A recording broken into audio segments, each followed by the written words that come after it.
Okay, so for today, we've got to do some work on the Grand Cherokee, or I guess we don't have to do work on it, but I want to do work on it. I was looking it over. Master cylinder's starting to go out on it, so I ordered a master cylinder, and since I had everything apart, given it a once over, and it's got almost 120,000 miles on it for 2011. I noticed the sway bar bushings, the end links, the boots were ripped, and the bushing themselves are just filled full of dry rot cracks. There's a lot of people say since it's not making any noise, just leave it alone and don't mess with it. But I like to be a little bit, I guess, more proactive than that. With over 100,000 miles on the suspension system, and from what I can tell, most everything is stock. The struts and the rear shocks all still have Mopar labels and part numbers and everything on them. All the ball joints and whatnot look, while in pretty good shape, they show their age, they show their wear. And so, you got a 2011 vehicle with, like I said, 120,000 miles on it. We're not the original owners. I don't know exactly how many owners it's had. Overall, it's in good shape, but, stuff's worn out, stuff's tired. I'm sorry, it just doesn't last that long. And if you wait for it to be complete and total catastrophic failure, then that just gets to be more and more. So that's a lot of rambling. And on these, like many other vehicles, the powers that be decided it would be smart to take what used to be a $30 serviceable part and chemically bond it to a non-serviceable part, putting the price point up there. So basically, Mopar vulcanized the bushings to the sway bar so that when they need to be replaced, you have to buy a whole new sway bar assembly. Smart. They make more money.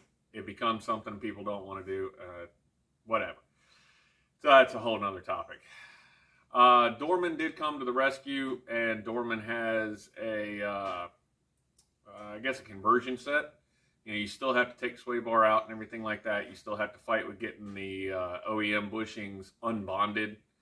So that's probably going to be cutting, maybe hitting it with a grinder or something, maybe hitting it with with like a MAP gas or propane torch to melt it off. We'll see what happens when I get the bar out.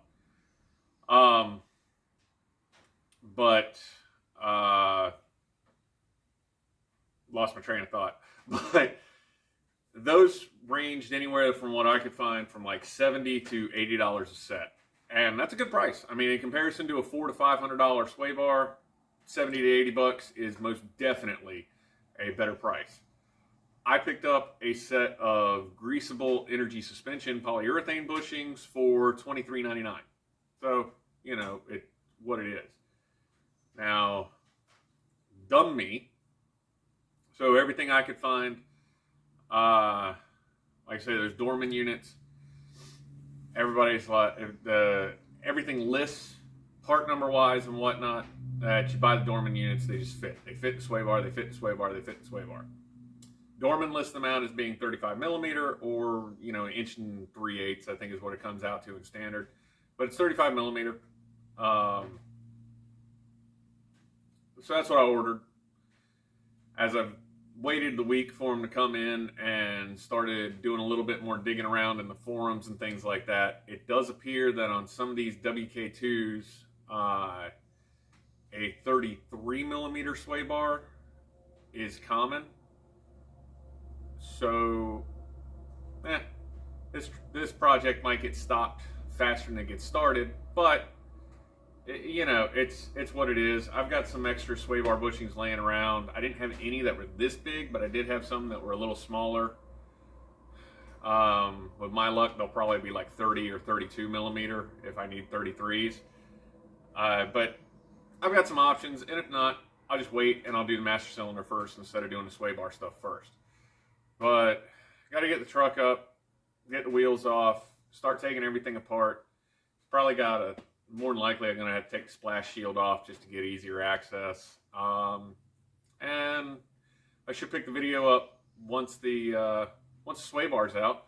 We can look at how the bushings look and what I'm going to do to get the bushings off of there. So let's see what happens.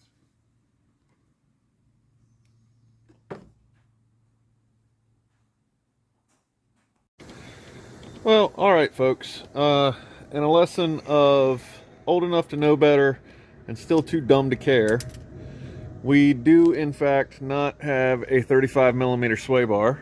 Let's see. Get my handy-dandy digital calipers in here. We have a 33mm sway bar, which is great. You know, I always love it when... I don't know. I was going to complain about it. It's my own damn fault for not checking. I know better than to do that. But I do kind of expect a little better out of Dorman. I mean, I've been using them for decades now, and they always build a really good product for servicing whatever the manufacturer got wrong. You know, like whether it's coolant fittings or intakes or stuff like that. They always do a really good job, and I just trusted them. I knew better. I knew I should have measured it. Now I gotta go. Well, I'm probably gonna have to order them because there are no performance type parts in town. Whether I gotta order them through Napa or Riley or just get them on the interwebs, it's gonna be what it's gonna be. So remember, folks, don't just go off of the internet. Do your tests, do your checks, do your research first, and you know, prevent yourself from being stupid and making dumb mistakes like I did. So, yes, I don't know what we're gonna do. I don't really feel like working on the master cylinder, so look at all my beat up parts. Actually, let's look at this for a minute. I'm just trying to fill space. You see that little thing right there? Focus? Not gonna focus? Not gonna focus. My oil pan's too crusty. So that is the front differential vent tube. Yeah, that's going to get extended. Why manufacturers still insist on putting these like unextended vent tubes on anything that comes with a four-wheel drive system? This one is actual four-wheel drive. It's not the all-wheel drive base V6. It's the, I guess, the step up from the base V6. But yeah, that's just dumb. Everybody got a good look at the sway bar. Okay, I'm turning the camera off. I'll figure this out later. Okay, well, after a quick internet search and a few disappointing phone calls to the local parts place, Amazon will be delivering my 33mm bushings Thursday. Well, that doesn't matter to you guys, but in a couple of days. Yeah, I know. It's just cracked. You should have left it until it was broken. I just can't do it. So what they do is they kind of press rivet the front bracket to the rear bracket, and then evidently the rubber is bonded to the bar, pretty much like a motor mount. So I gotta, damn, I can't do shit today. I'm hot and bothered and upset already. So you got to get that out so the back plate can separate, and then you unbond the bushing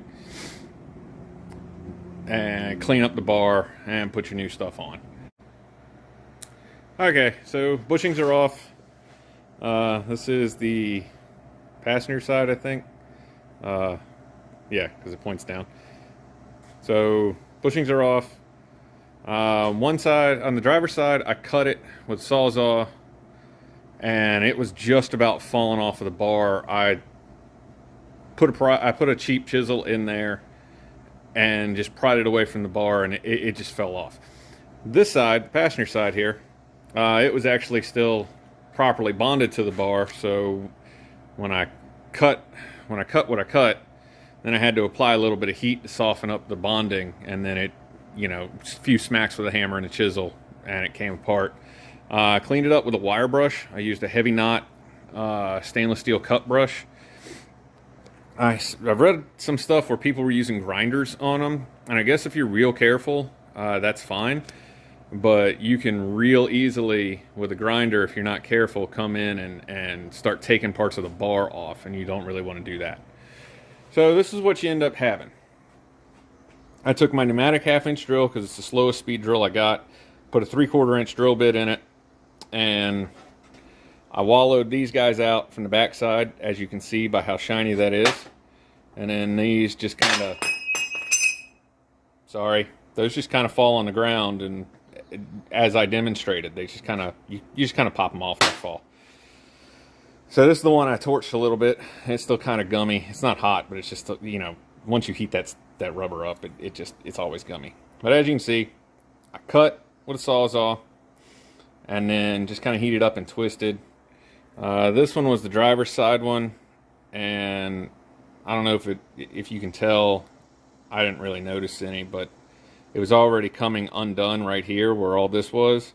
And then while this looks like a lot of rubber, it didn't take anything. I hit it like 3 times with a 2-pound hammer or 1.5-pound hammer and that ugly old chisel, and it just fell straight off the bar. So yeah, while it wasn't making any noise and it didn't have any holes in it, it was plagued with dry rot cracks, and it was in fact bad. It was delaminating from itself, and that's not what you want.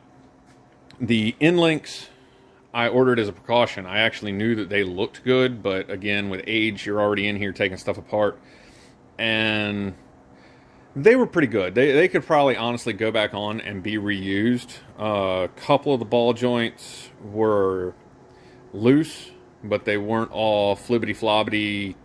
They still held themselves. If you put them in a place, they still held themselves without falling over. But there were noticeable tension differences between the ball sockets. So they were still good enough and in use. You know, you're already here doing this. You just go ahead and knock it out.